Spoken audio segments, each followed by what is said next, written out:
So all it does is it walks forward until it sees something within 10 inches, and then it notices that there's something there, and then starts to turn. I'll explain how that works later. Just gonna walk off the table. So it sees my hand, so it does a different pattern to start turning.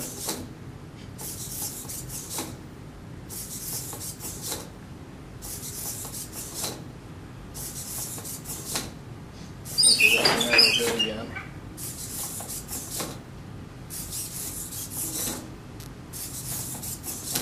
Alright. So, I guess we'll step through the code to see how it works. I included a C library called servo.h.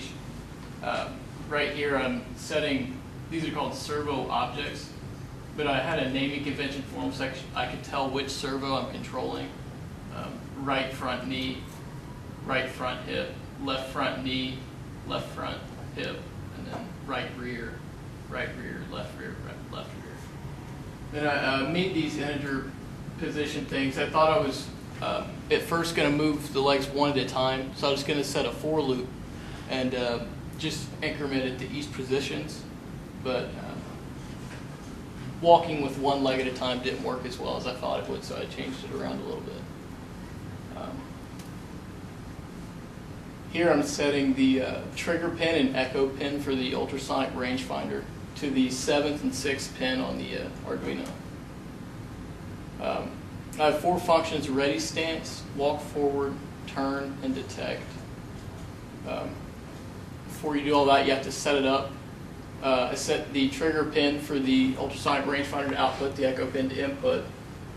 I set a serial connection. So all that allows is you can do print statements and stuff with inside the console. With these statements, I'm attaching each of the servos to a certain pin on the Arduino. So the right front knee is attached to the 8th digital input or output pin on the Arduino. Here I set these up. So I just commented this out so that I would know what I call the 90-degree values. So each servo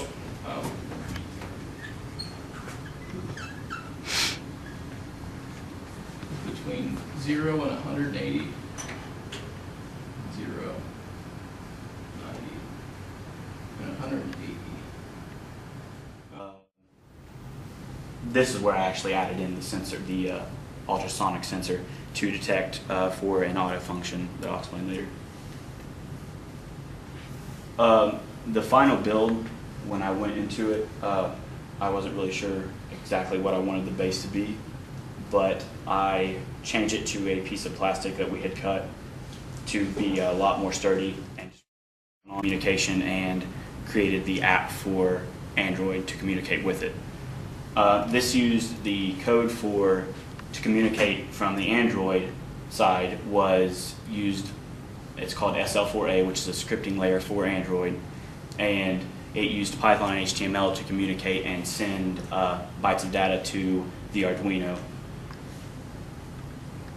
As you can see here, this is the HTML that it sends to the Python script, and it's called by the Python script to transfer the data to the robot itself. I just used simple characters such as F and R for forward and reverse, and L and R for left and right. This is the Python file. It's very simple. As you can see, when I set it back up to press the automate function, when automate, if it would have gone straight, it would have hit the box, but it curved a little bit there, and it should, after it hits the wall for a second, because the waves from the ultrasonic sensor do not have sides, it has to be directly in front of it. And as you can see, it hits there.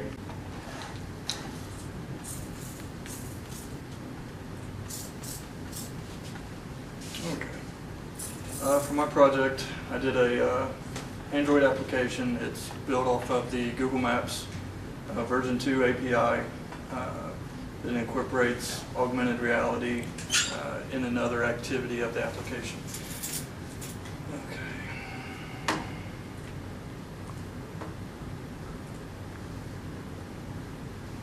Okay, the presentation contents, I'm just going to have an introduction. I'll go over some of the background technologies that I incorporated into it. Talk about GPS a little bit. Android is based on Java. It's compiled into Dalvik bytecode, but it's Java programming.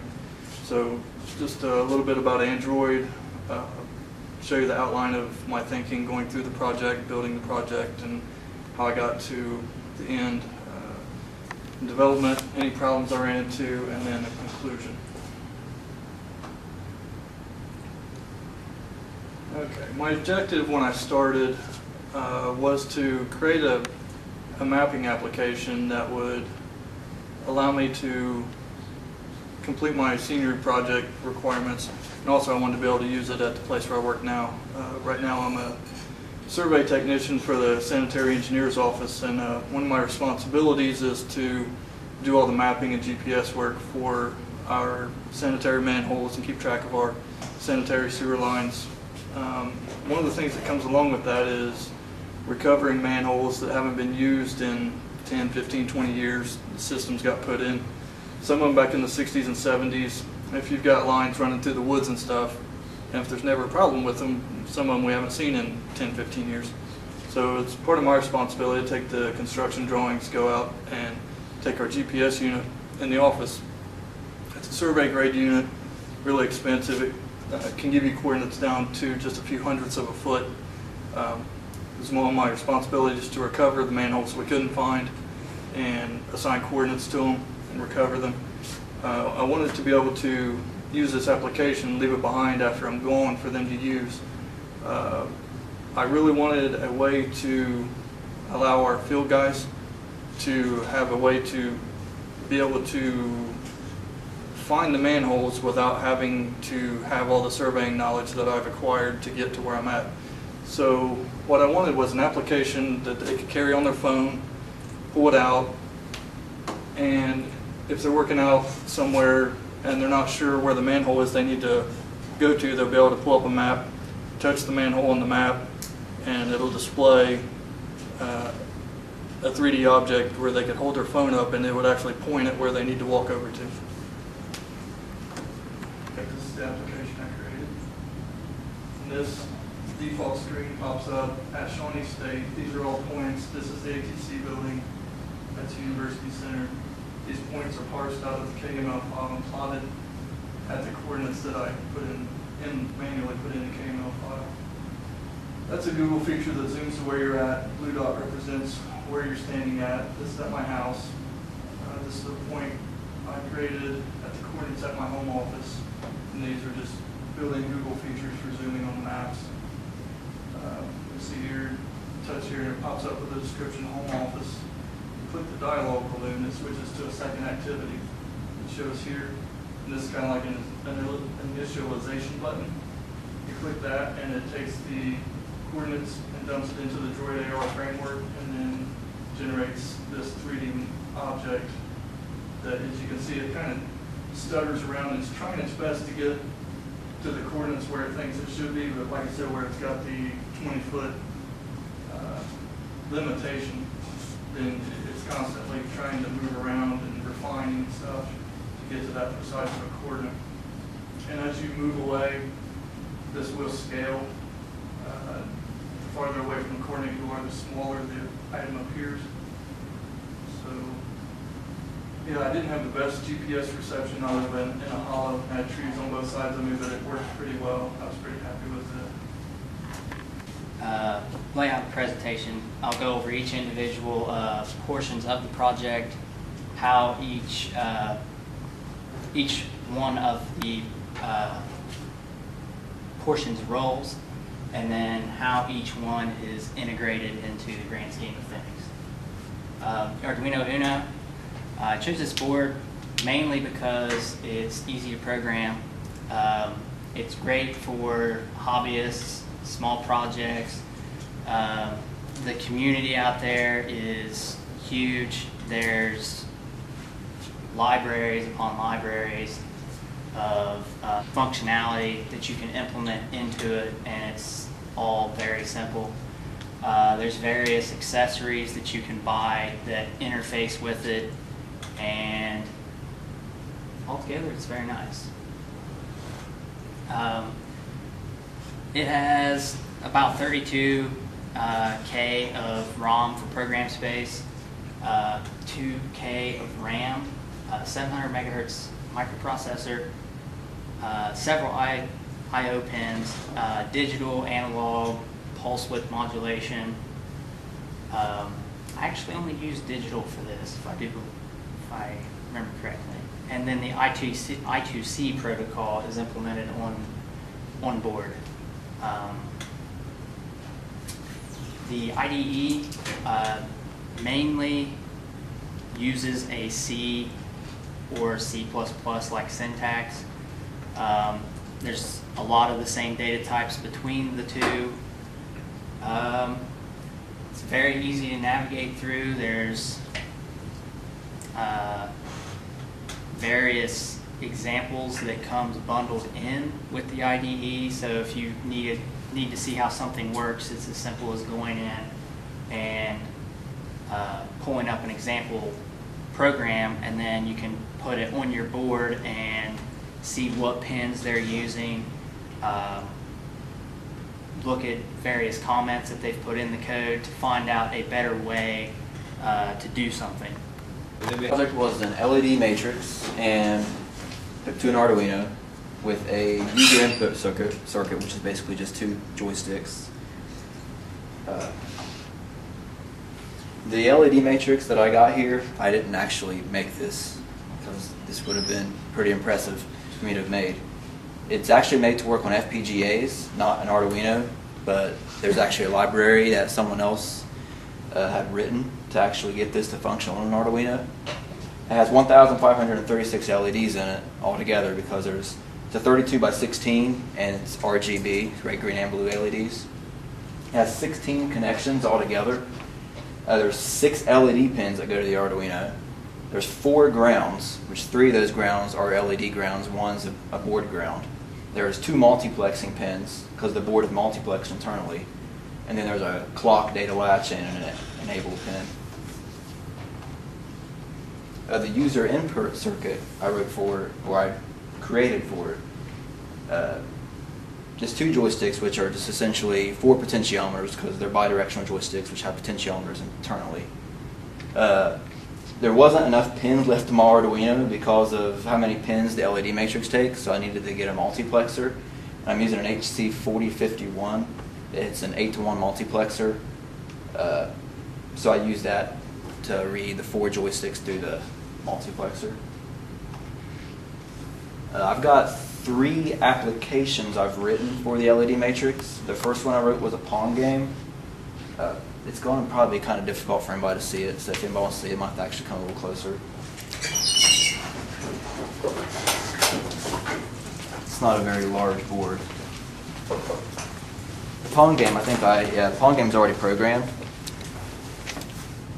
It's actually 2 players. Can be 2 players.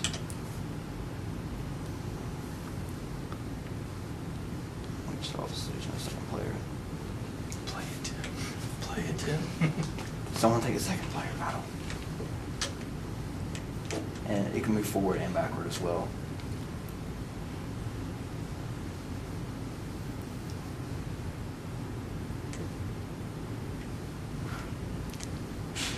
There's a reset button here as well. Push the reset button there. It also has AI. The AI kicks in if no one pushes, then the AI will automatically come on. If one player just presses up, you can actually play single player versus AI, or you can just play 2 AI. That's basically all there's to that game. The next one I programmed is a tanks game. I wrote a tanks game as well for it.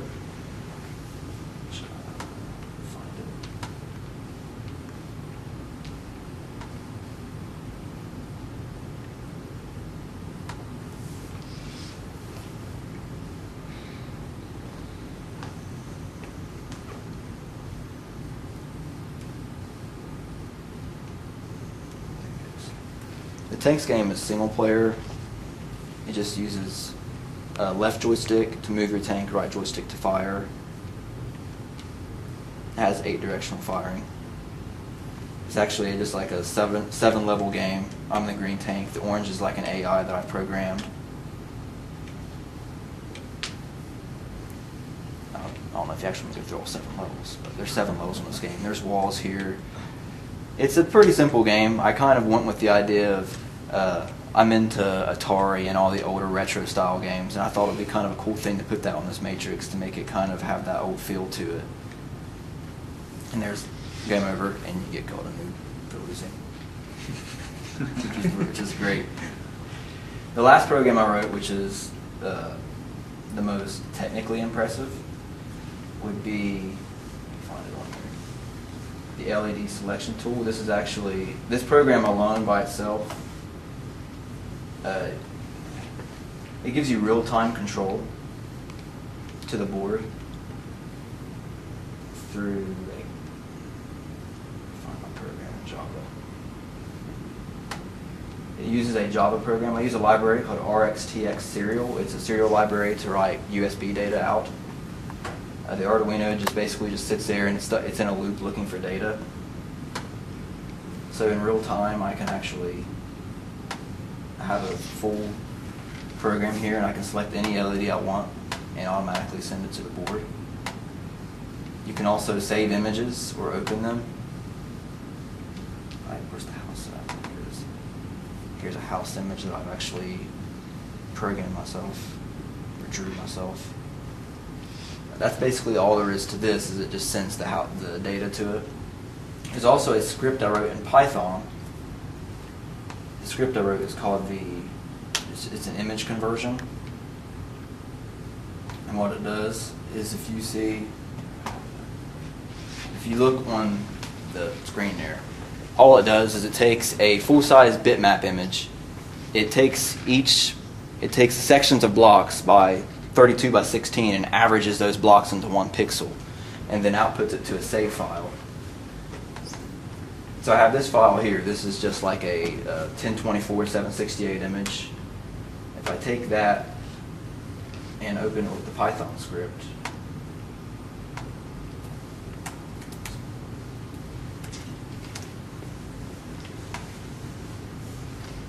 as soon as that's complete, that'll output this file here. And now if I open that file, which is hidden in my computer in some random folder,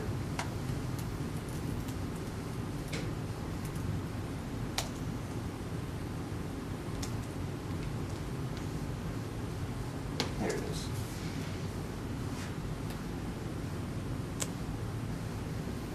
And there it is on the board. The one last program I wrote for this is just scrolling text.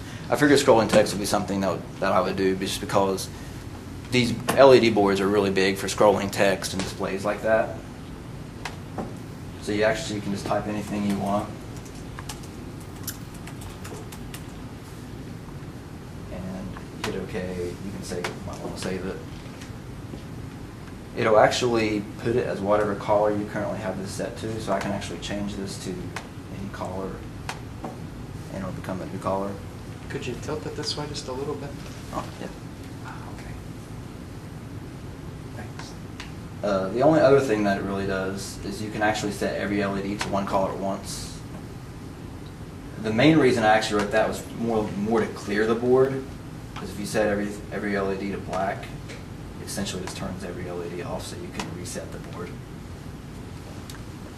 And then one last image that I had to put on here was everyone's favorite 8-bit character, which is Mario.